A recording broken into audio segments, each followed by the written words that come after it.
আপনার ইমেলটাকে আপনি সেটিংস করে রাখুন, যা আপনার ইমেল কেউ খুলতে পারবে না। যখন অন্য সেট থেকে আপনার ইমেল খুলতে চাইবে, ওই সেটিংসটা করে রাখলে তাহলে আপনার কাছে মেসেজ আসবে। সেই মেসেজকে যদি আপনি পারমিশন দেন, তাহলে সেই ইমেলটা খুলতে পারবে। কীভাবে হবে দেখাবো। প্রথমে এই গুগল ক্রোম আছে, গুগল ক্রোমে ক্লিক করব। করার পর ডান দিকে উপরে 3 ডট আছে, এখানে ক্লিক করব। করলে সেটিংস খুলে গেল, দেখুন এর নিচের দিকে আছে, এই সেটিংসে ক্লিক করব।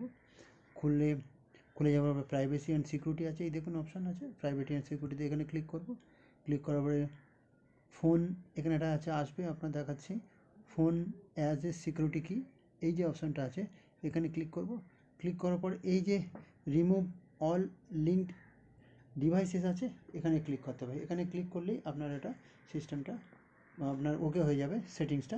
যখন অন্য কেউ অন্য সিস্টেম থেকে খুলবে আপনার ইমেলটা, তখন আপনার কাছে অ্যাক্সেস আসবে, আপনার কাছে পারমিশন চাইবে। আপনি যখন পারমিশন দেবেন তখন ওটা খুলবে। তো ভালো থাকবেন।